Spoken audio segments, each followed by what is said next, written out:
Boa noite, irmãos. Estamos aqui para dar continuidade às exibições sobre a fé reformada. Estamos hoje trazendo a última das exibições, que irá tratar da Igreja e do Estado. Vimos anteriormente com o pastor Aguinaldo sobre as institutas da religião cristã e como Calvino conduziu a sua teologia, voltada a vários âmbitos da vida, inclusive nas questões relativas ao governo. Agora a gente vai ser mais específico quanto a isso. A proposta hoje é, primeiro, tratarmos sobre a definição de igreja, em seguida, vermos o conceito do que é Estado, posteriormente as suas inter-relações. E aí a gente vai tentar abordar aqui sobre a soberania das esferas, aguarde aí que a gente vai explicar, e sobre alguns equívocos que existem dentro dessa dinâmica da relação da Igreja e do Estado. Por fim, vamos abordar alguns questionamentos que são comuns. Não são todos, mas são alguns que são comuns a respeito dessa dinâmica da Igreja e do Estado, ou seja, onde é que cada um está, quais são os seus papéis e, por exemplo, onde eles se tocam aí. O que é a Igreja? Isso é uma pergunta que parece óbvia, né? Para quem vai à escola bíblica dominical, quem está sempre em contato com literatura teológica boa, reformada, vai ter aí um bom conceito a respeito do que é a Igreja, mas não custa nada a gente trazer esse conceito aqui. E o conceito que eu trago é o conceito que o Augusto de Nicodemos trouxe.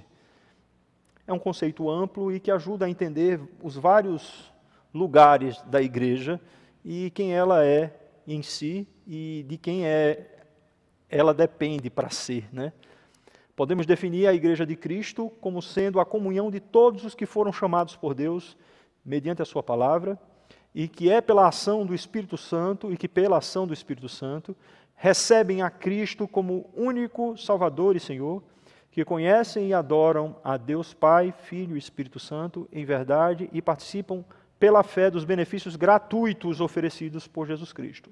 Mas não só isso. A Igreja também é una, ou seja, ela é uma, só existe uma. Cristo sempre teve somente uma noiva, ou seja, Cristo amou a igreja e assim mesmo se entregou por ela, não existe igrejas nesse sentido.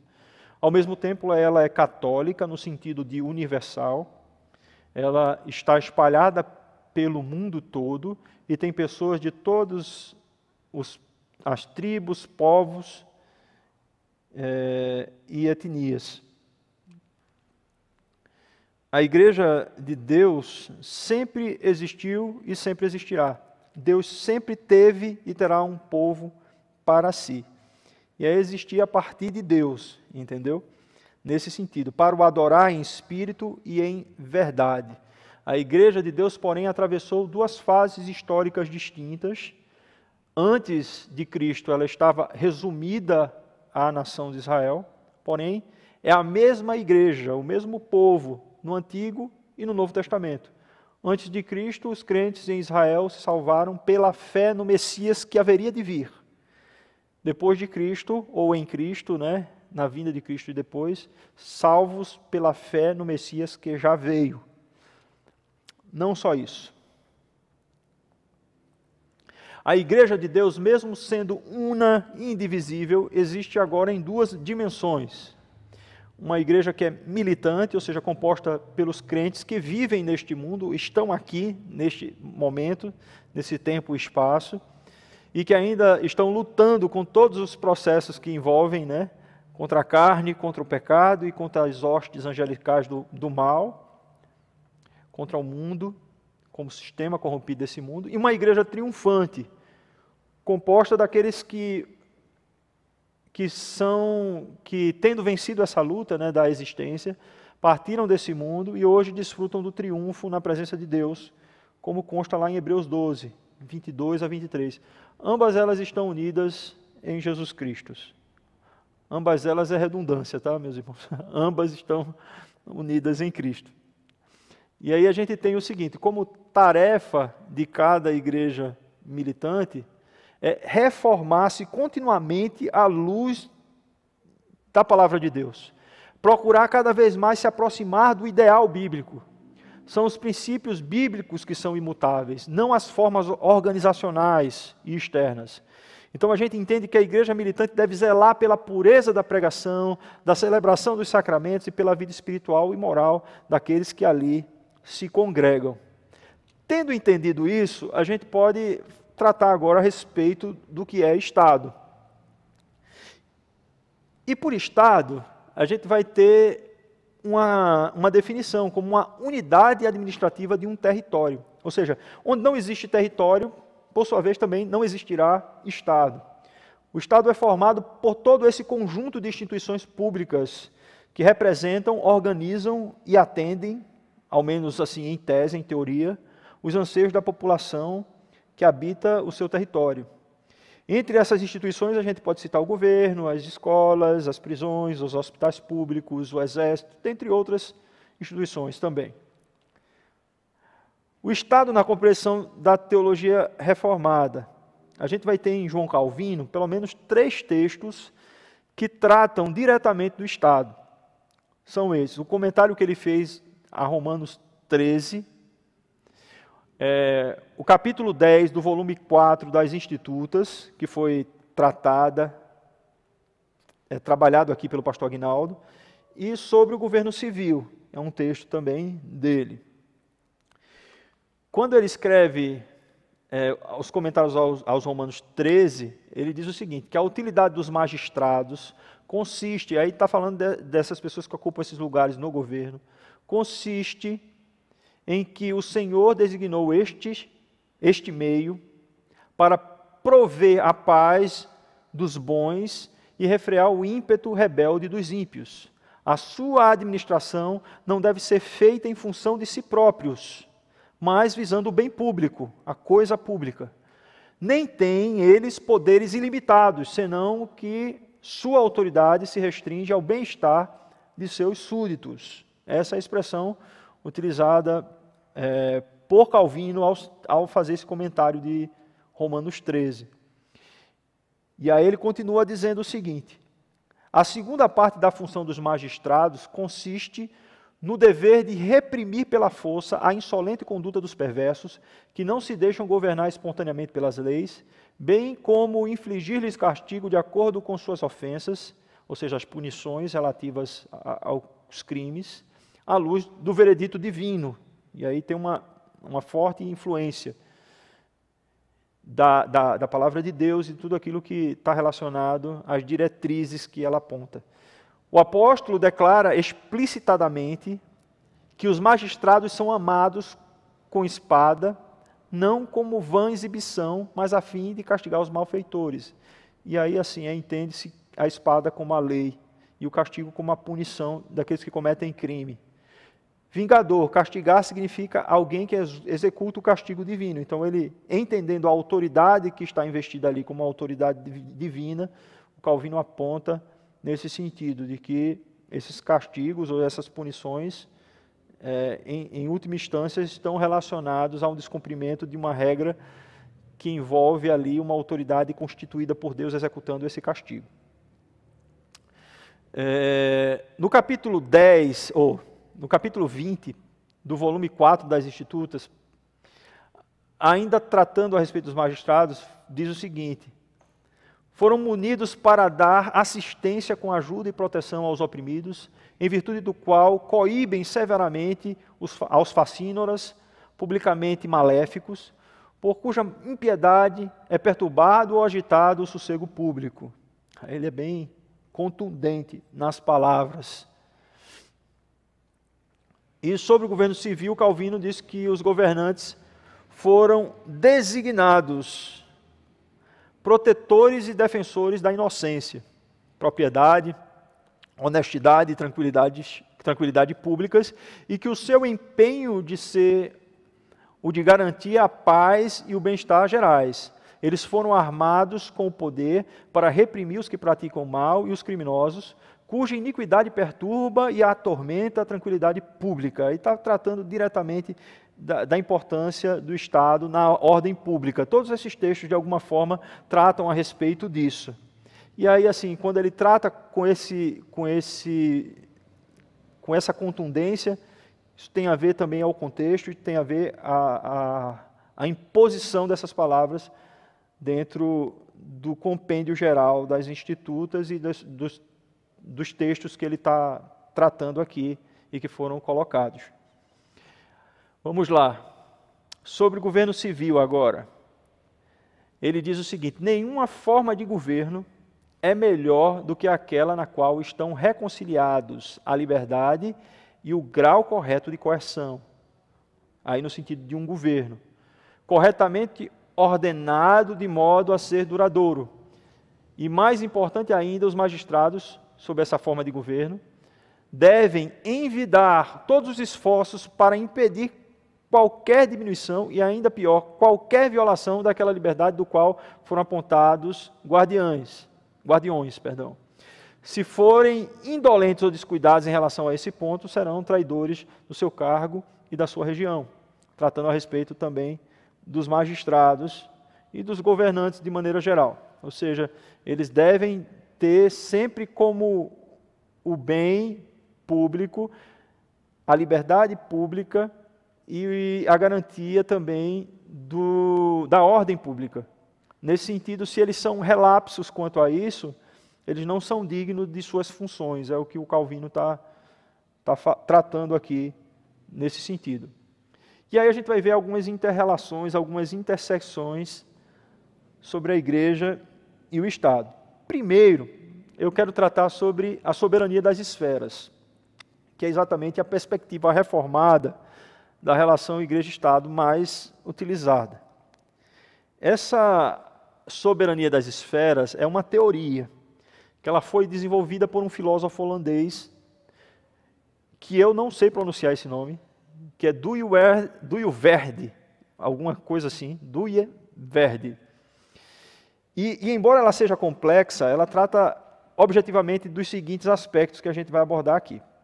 Primeiro, que o Deus Trino é o único Rei totalmente soberano, supremo, eterno, poderoso, criador e completamente suficiente em si mesmo. Ou seja, ele não depende da sua criação para absolutamente nada. O que acontece é que ele tem misericórdia de quem ele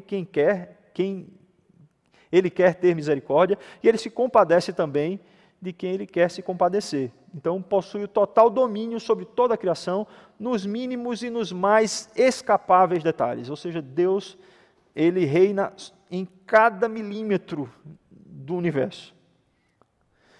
Nessa mesma teoria da soberania das esferas, a gente tem que, segundo as Escrituras, a criação, em sua criação, de forma soberana e de livre e espontânea vontade, Deus criou esferas independentes, igualitárias e soberanas entre si, ou seja, em que uma não depende da outra para existir ou se manter, e não há nenhum tipo de hierarquia sobre elas. Todas elas possuem o mesmo nível de importância. Então a gente vai definir quais são essas esferas que foram assim criadas por Deus nesse contexto. São as seguintes: a família, a igreja, o trabalho, a educação, as artes e o Estado. Portanto, a família é uma esfera independente do Estado, do trabalho, por exemplo, e do trabalho.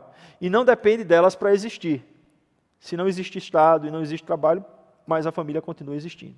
Assim como a educação, a escola é uma esfera separada e igual às demais esferas.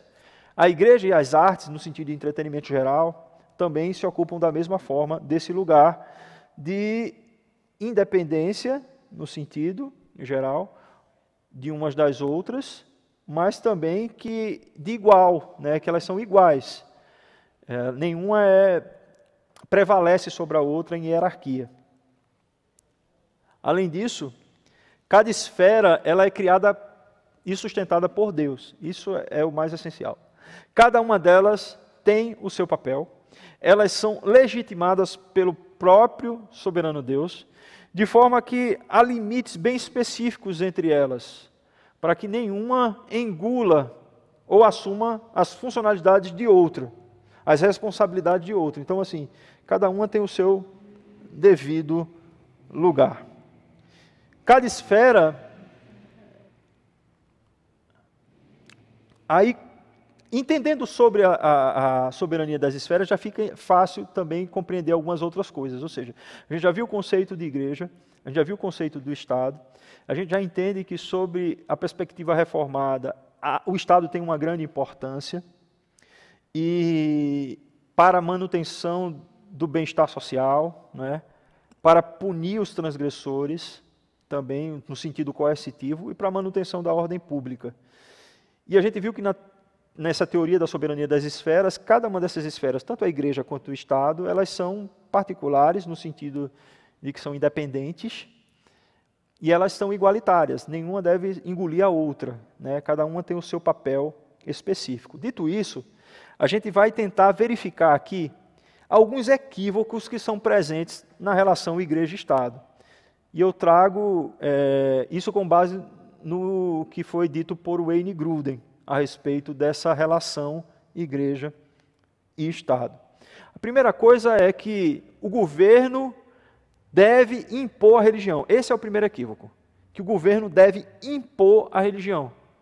É um grande erro achar que o governo civil deve apontar determinada religião, seguir determinada religião. Isso é um equívoco.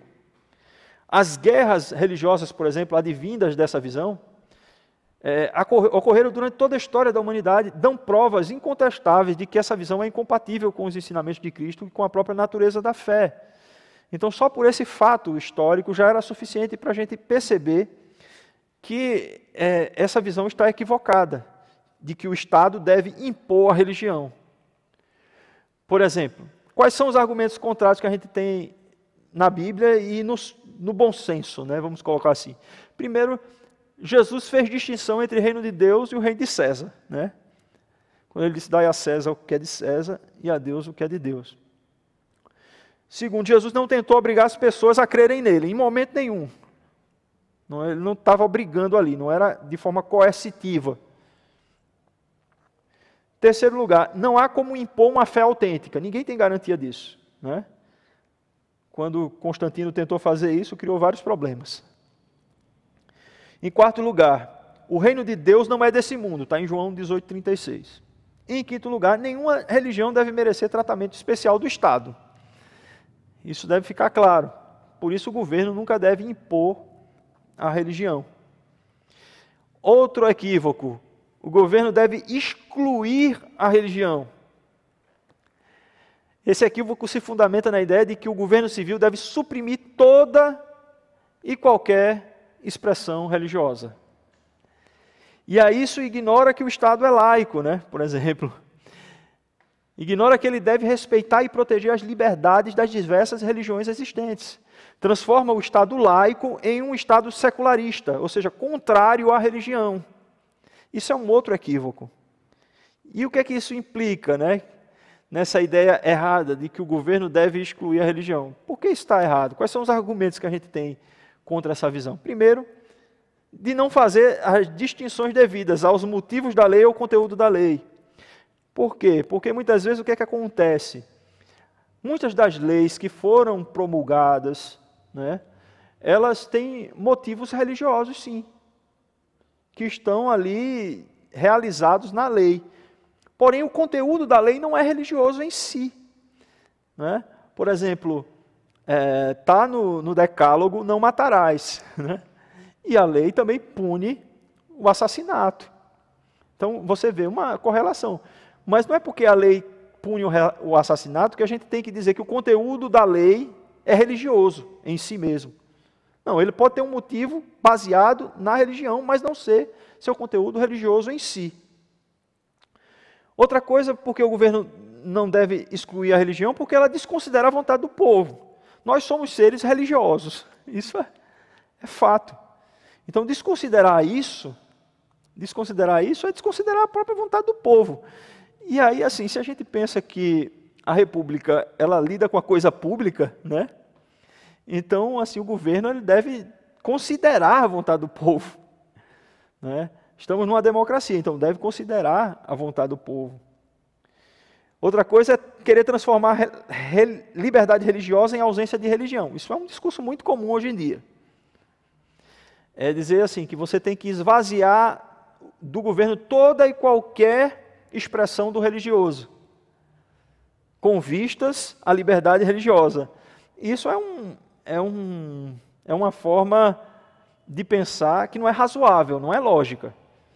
Ora, se a gente tem um povo que tem expressões religiosas, e se esses representantes têm também alguma dessas expressões, inibir isso, ou colocar a liberdade religiosa em xeque por conta dessas expressões, isso seria uma idiotice, né? Porque não é lógico isso.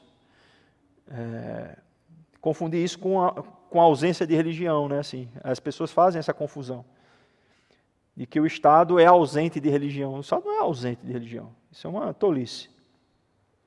E, em quinto lugar, ignora os conceitos morais, que os conceitos morais religiosos servem de manutenção para o bem-estar social. Ou seja, como eu já falei aqui, por exemplo, no não matarás. Então, isso serve para o bem-estar social, por exemplo.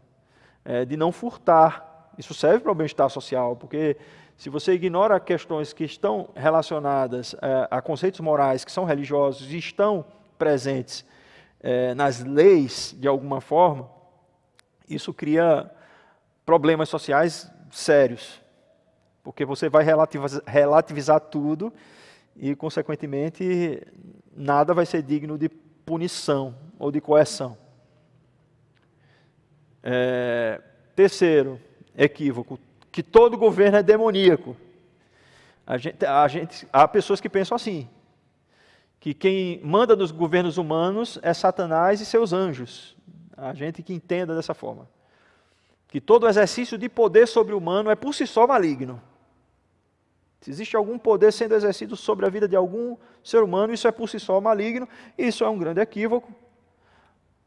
Primeiro porque a coerção, né, no sentido de poder exercido para punir, pode e deve ser usada quando para a manutenção da ordem e do bem-estar social. E aí eu não estou falando de formas absolutistas, despóticas, ditatoriais. Eu estou falando dentro do ordenamento jurídico, dentro daquilo que a democracia preconiza. Segundo, não existe equivalência de poder entre bem e mal. Isso é um equívoco. Atribuir o governo humano a Satanás, de forma geral, é um equívoco. É você colocar Satanás no lugar que não lhe é devido. Confunde poder constituído com poder mundano, né? Isso é outro problema, ou seja, pela teoria da soberania das esferas, a gente vai ver que esses poderes são constituídos por Deus e não são mundanos em si. E, por fim, cria uma apatia política e falta de engajamento naqueles que assim pensam, porque ninguém vai querer se envolver de forma alguma com o Estado, haja vista pensar que o Estado é por si só demoníaco. E aí a gente tem, em quarto lugar, outro equívoco, que a igreja deve apenas fazer evangelismo e deve se isentar de toda a política. É acreditar que a pregação do evangelho se limita às ações evangelísticas. Eu não sei se você já ouviu, mas eu já ouvi muito isso, que é a seguinte máxima: dedique-se ao evangelho e não à política. E aí a gente tem alguns argumentos aqui contrários a essa ideia, porque você vê que ela é exagerada por si só, ela é caricata.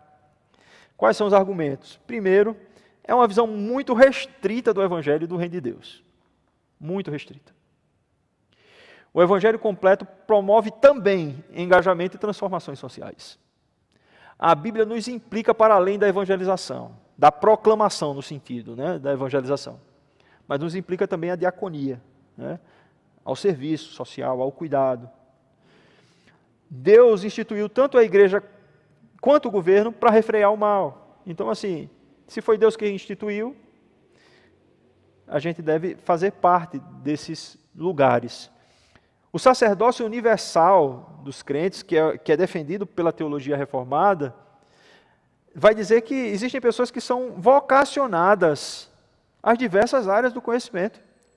inclusive a política pública, inclusive a cargos de governo.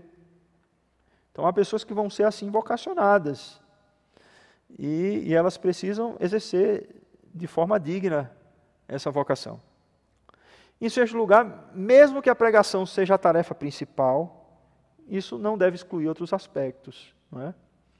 Então, não devemos delegar a política aos outros simplesmente porque a nossa função é simplesmente a proclamação do Evangelho. E aí a gente tem outro equívoco. A igreja deve se dedicar às atividades sociais e, assim fazendo, não precisará evangelizar. Isso é uma outra coisa, né? Então, as pessoas começam a querer se engajar nas questões sociais em detrimento, da pregação do Evangelho. E a máxima aqui é inversamente proporcional. Dedique-se à política e não ao Evangelho. É um problema isso aí. Por que é um problema? Vamos lá. Porque a falta de compreensão correta a respeito do Evangelho pode levar também a condutas equivocadas no trato com o Estado. Não entender a pregação, né, do Evangelho, a importância, ou seja, a pessoa que pensa assim, que não deve pregar o Evangelho, é porque ela, de alguma forma, nem compreende o Evangelho e nem entende a importância da pregação do Evangelho. Só pode ser. Não é? É confundir os mandatos sociais e culturais com o Evangelho, né? Assim, em si, faz uma certa confusão. É criar uma impressão equivocada a respeito do Evangelho em si. Então, assim, esses são os argumentos que devem estar aí fazendo parte dessa ideia de que a igreja deve se dedicar às atividades sociais, políticas, e assim fazendo não precisará evangelizar, o que é um equívoco. Então vamos lá. Pensando nisso, pensando que existem muitos equívocos nessa inter-relação de igreja e Estado, Wayne Grudem, ele vai trazer essa influência expressiva da igreja no Estado como uma forma de tratar, né, de tratamento ou de relação que seria ideal, em tese, da igreja e do Estado. E o conceito de influência expressiva envolve a ideia de que os cristãos devem influenciar o governo civil em conformidade com os padrões morais contidos nas Escrituras sagradas e devidamente compreendidos, né? Também para não criar padrões morais que a Escritura também não aponta, né? E o inverso também, que é possível, né? Além disso, a influência expressiva não é sinônimo de influência irada, sabe? Beligerante, intolerante, julgadora, desatinada, cheia de ódio, mas sim de uma influência cativante, gentil, solícita, amável, persuasiva, própria para cada circunstância e que sempre protege o direito de quem discordar. Isso daqui é muito importante falar sobre isso, porque o que tem havido com as polarizações políticas é que o nível de desrespeito, muitas vezes, é muito grande. As pessoas estão cada vez mais beligerantes, cada vez mais intolerantes, cada vez mais julgadoras, cheias de ódio. E esse discurso do ódio, às vezes, é combinado de diversas formas, até com discurso religioso, até com discurso piedoso. E se precisa ter cuidado, porque a influência expressiva sob essa ótica, ela deve ser cativante, deve ser amável, persuasiva por isso, né? E ela não pode esquecer do contraditório, de que as pessoas têm direito de discordar disso. Têm direito de discordar desses assuntos. Não é fazer com que ninguém aceite, engula isso de uma forma sem uma crítica, sem um estudo bíblico, sem uma reflexão sobre. Vamos lá. Para o exercício de uma influência expressiva, é preciso algumas coisas, e aí o Wayne Grudem vai elencar as seguintes. Uma compreensão correta da Bíblia sobre o assunto, ou seja, você quer ter uma influência expressiva nessa relação com o Estado? compreenda corretamente o assunto à luz da Bíblia. Saber que existem questões na Bíblia, por exemplo, que são inegociáveis, que a gente não pode abrir mão delas, mas também há questões secundárias que podem ser vistas por perspectivas diferentes. Vistas e obedecidas também por perspectivas diferentes. Então, sem a compreensão correta da Bíblia, às vezes pode acontecer de as pessoas estarem se apegando muito a questões que são secundárias e esquecendo as principais. E o inverso era o que era mais desejável, né? Você se prender muito às principais, aquilo que é inegociável, né, do ponto de vista teológico para nós cristãos, mas também, assim, as questões secundárias, a gente ter a oportunidade também de ouvir e compreender pontos de vista que são diferentes dos nossos. Outra coisa que é importante também para a gente ter essa influência expressiva na relação da igreja com o Estado é ter cuidado com as interpretações teológicas liberais. Por quê? Porque o que acontece de maneira geral com a teologia liberal é que aspectos importantes da teologia, como a obra expiatória de Cristo, a ressurreição e toda a parte sobrenatural que envolve o assunto, elas são colocadas à parte e apenas delimitam questões relacionadas à existência. Então, viram uma teologia meramente existencial. E sabemos que se a nossa esperança estiver apenas fundada nessa existência, como disse o apóstolo Paulo aos Coríntios, nós somos os mais tristes dos homens, os mais miseráveis seres humanos. Porque a existência é só uma parte daquilo que vai se desenrolar na eternidade. Então, assim, a gente tem que ter cuidado com essas interpretações teológicas, porque às vezes elas colocam de forma com menos importância esse caráter teológico da doutrina da salvação em Cristo Jesus, da importância da igreja, né? E da influência do reino de Deus como sendo uma influência voltada à manifestação do Evangelho de Cristo, né? Em terceiro lugar, para que exista uma influência expressiva, é importante corroborar as ideias nos seus devidos contextos à luz da Escritura. O que é que eu quero dizer com isso? É que, em alguns momentos, a ética se torna mais complexa. Se torna um pouco mais complexa. A gente, na política, muitas vezes, recorre a simplismos. Isso se resolve dessa forma. E não é bem assim. Há questões que são um pouco mais complexas. Então, a gente nunca deve rejeitar o que a Bíblia indica em seus devidos contextos e situações. Mas a gente tem que observar essas situações e esses contextos. Senão a gente vai criando coisas esdrúxulas, se a gente não entender bem isso.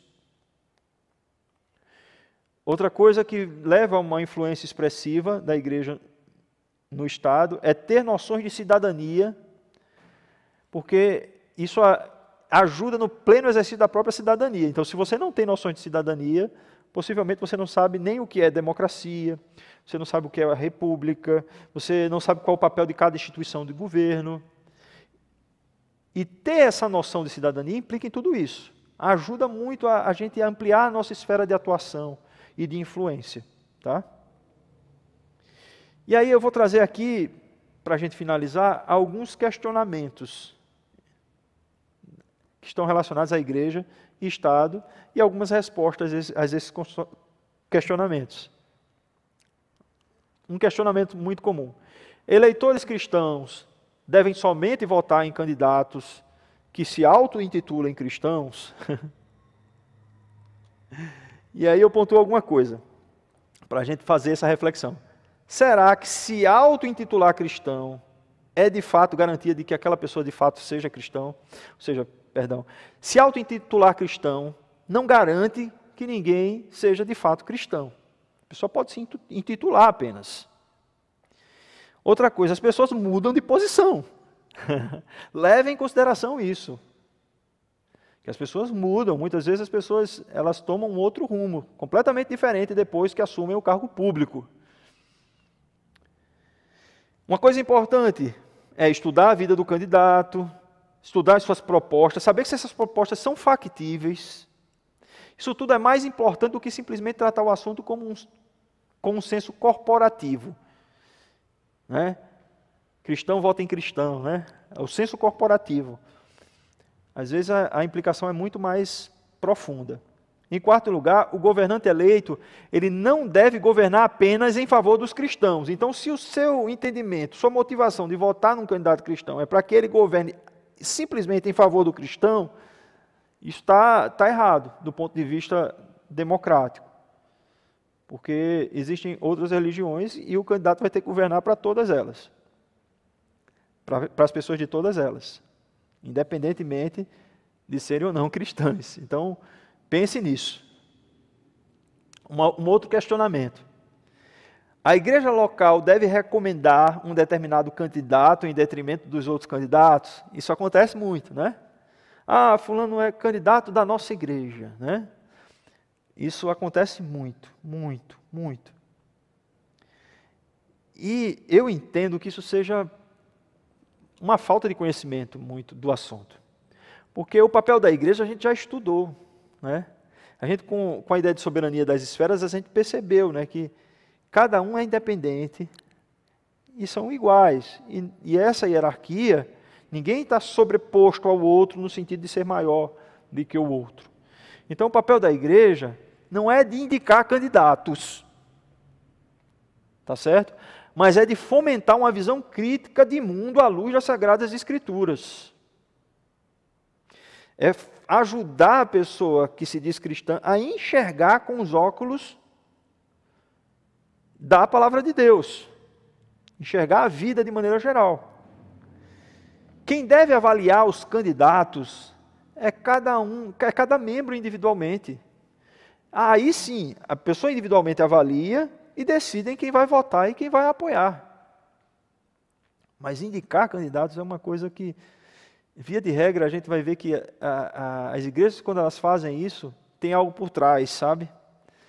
Às vezes tem outros interesses, que são interesses egoístas, que são interesses corporativos, e que não são dignos daqueles que professam a Cristo como Senhor e Salvador.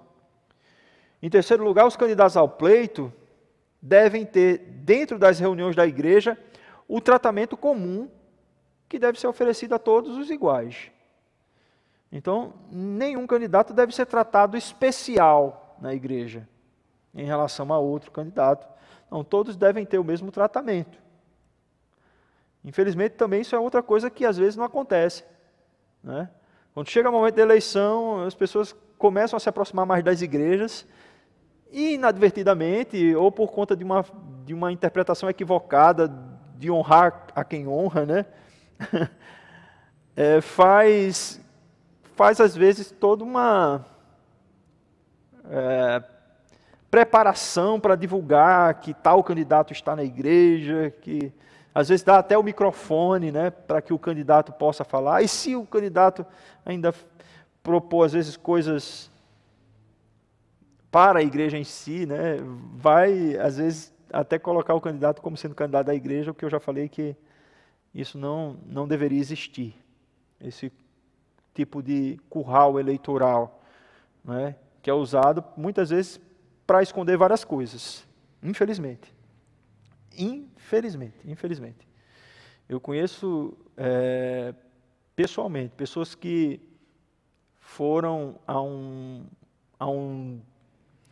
uma reunião dita de cidadania promovida pela igreja numa época de eleição, e nessa reunião dita de cidadania, para que as pessoas pudessem aprender sobre cidadania, simplesmente era uma reunião para indicar candidatos. E isso é muito feio. Isso pega mal, sabe? Isso é uma coisa que não deveria acontecer. Como a igreja pode assumir uma postura ativa após a eleição? Isso é uma boa pergunta.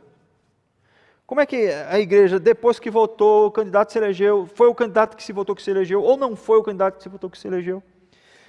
Sabe o que é interessante? É acompanhar esse candidato. Acompanhar a postura desse agora governante, vamos colocar assim. É acompanhar as ações governamentais, de modo a avaliar se o governante tem assumido e cumprido responsavelmente o que ele tinha proposto durante a campanha eleitoral. E mesmo que não tenha sido o candidato que você votou, você tem que ir lá no programa de governo dele e ver o que ele tinha colocado como proposta, não é? E acompanhar para ver se ele está cumprindo.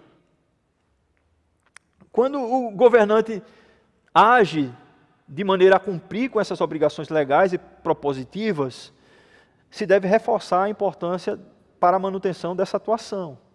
Já quando o governante descumpre as leis e age de maneira contrária ao que houvera proposto, aí causando prejuízo social, causando aí uma série de problemas, né? Atuando de maneira imoral e sem o devido respeito à coisa pública, a igreja deve sim assumir o profetismo, deve sim denunciar e se posicionar diante de tais injustiças.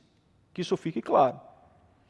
A igreja, uma vez que a pessoa está descumprindo essas coisas, causando injustiça, atuando de maneira imoral, não de maneira reprovável, né, do ponto de vista moral, deve ser sim assumir a postura de denunciar tudo isso, sim. O cristão deve sujeitar-se ao governo? Isso é uma pergunta que sempre entra em questão. A resposta é sim. Deus estabeleceu todos os governos com o intuito de preservar o bem e rejeitar o mal. Isso é o que está na Bíblia. Portanto, sujeitar-se ao governo implica também obedecer a Deus. Isso está no texto de Romanos 13, que a gente viu ali como é feita a interpretação por Calvino. Também na carta de Pedro, na primeira carta de Pedro, ele também trata disso. Então, o respeito, né, é importante.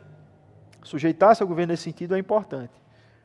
Os governos, embora sejam distintos quanto à estrutura, né, possuem leis para a organização social com base em direitos e deveres. Então, assim, a gente está pensando em governo como essa estrutura que deve se submeter, né, também a leis. Ele não é insubordinável a leis. Ele também se subordina a leis. Então, nesse sentido, assim, a gente deve se sujeitar ao governo. A pergunta agora que não quer calar, né? Quando um cristão pode exercer a desobediência civil? E aí entra muitas polêmicas aqui. Mas eu vou trazer o que eu acho que é mais equilibrado no assunto. Primeiro, desde que esgotadas todas as formas democráticas de recurso contra aquilo ali. Certo? Então, todos os recursos que são feitos na justiça contra aquela lei que afronta, por exemplo, algum princípio ético cristão importante. Então, vai se tomar as devidas providências. Os cristãos que estão ali envolvidos no direito vão entrar com os devidos recursos para que se possa aí reverter aquela situação. Quando a medida afronta diretamente a liberdade do culto e de expressão religiosa, isso também pode levar à desobediência civil. Quando a atitude de desobediência civil é necessariamente uma atitude de obediência a Deus, por justas e santas motivações, porque às vezes existe uma atitude aparentemente de obediência a Deus, mas as motivações que estão por trás não são tão decorosas, né? E em quarto lugar, eu coloquei exatamente assim, respeitando todos os itens relacionados anteriormente. Então, assim, é possível sim, desde que se respeite tudo isso, né? Não é simplesmente sair aí de forma destrambelhada, querendo fazer aí o seu papel de desobediência civil por algum motivo, sem que antes tome consciência dessas questões que eu elenquei. Um cristão deve participar da política? É outro questionamento. Eu entendo que todos os seres humanos são seres políticos. E quando a gente fala de política, as pessoas só pensam na política partidária, né? Porque todos nós, seres humanos, defendemos interesses na dinâmica da vida pública e privada. Então, os cristãos não são seres diferentes, nesse sentido. Segundo, que a atuação na política partidária, ou voltada a outros cargos públicos de governo, devem estar fundamentadas nos princípios espirituais, morais, bíblicos, visando o bem de todos e não apenas o bem dos cristãos. Tá? Em terceiro lugar, a teologia reformada estimula a atuação dos cristãos nas diversas áreas da vida e do conhecimento, mas também observa de modo cuidadoso as motivações e o chamado. Ou seja, é muito estranho, por exemplo, para mim, é muito estranho isso. Uma pessoa é vocacionada a ser pastor, né? E aí ela é pastor e, de repente, ela abandona o ministério pastoral para o exercício de um cargo público. Né? Eu não entendo muito bem isso. E o pior, às vezes utiliza o nome pastor para poder cativar o eleitorado que está nesse núcleo que pode ser favorável a ele na eleição. Então, é muito estranho isso para mim. Outra pergunta. Algum governo humano é capaz de operar a salvação dos pecados e plena aplicação da justiça de Deus? A resposta que eu trago é a seguinte: todos os governos humanos, de todas as épocas e lugares, estão afetados pelo pecado. Alguns são promotores de maior injustiça e outros de menor injustiça, mas todos eles, sem exceção, estão afetados pelo pecado. Nenhum governo humano, escute só, substitui o papel de Jesus Cristo, de forma que a salvação dos pecados só é possível por meio dele e não por obra de instituições humanas. Que fique claro. Em terceiro lugar, a teologia que diviniza o Estado é contrária à palavra de Deus e deve ser, sim, tratada como heresia. Não dá para divinizar o Estado, não é? Queridos irmãos, é isso. Eu agradeço a atenção de todos. Essa é a nossa última exibição, mas a gente ainda vai ter um bate-papo sobre os temas que foram abordados anteriormente nesses últimos estudos. Então eu peço a você que está assistindo que possa se inscrever, caso não seja inscrito, no canal da nossa igreja. E se gostou do vídeo, coloca ali um joinha e divulga, tá? Esse material que foi feito, preparado para a igreja, né? Ele pode ser compartilhado e ele ajuda muito também na compreensão de como é que a teologia reformada se fundamenta e quais as implicações dessa teologia na nossa vida prática. Eu quero agradecer a atenção de todos vocês, agradecer aos nossos pastores que trouxeram, né, juntamente comigo, essas exibições pontuais. Agradecer também aos nossos irmãos que fazem parte de toda a parte técnica aqui, ao nosso irmão João, ao nosso irmão Marcos, a todo mundo, porque se não fosse por eles, a gente não estaria conseguindo fazer isso. Então, muito obrigado aos irmãos, que Deus os recompense. E agradecer a todos vocês, né, que participaram conosco desses momentos. O que a gente tem pensado aqui, eu não sei se vai ser possível realizar, mas é que o último bate-papo a gente faça aqui mesmo no templo. E se for possível, a gente vai deixar isso comunicado durante os avisos da igreja. Muito obrigado a todos vocês, uma boa noite, fiquem com Deus.